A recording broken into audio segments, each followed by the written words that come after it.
mene na okasa na ya adwene papa me nkasa ma hyasen me ke bibi de se oba ne de land commission fo wo twa wana asase ni bi na obi a we din kan ka che ne be mfi be ya na no sahe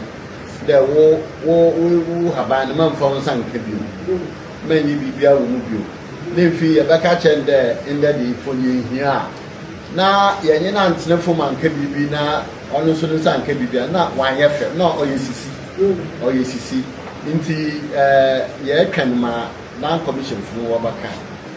obande na me bo pa de dodo na wana haba na mrem na obi a ya ma we jane duma atoho wada me be nyina no yitum so ya yi na so obande wamba demarcation mu mpo na yedin kana aka 20,000 na yedin kan no hasama ono yebo hu me ya be wo mo be dem bia oda nyipa oja na bi wo no onya ho fa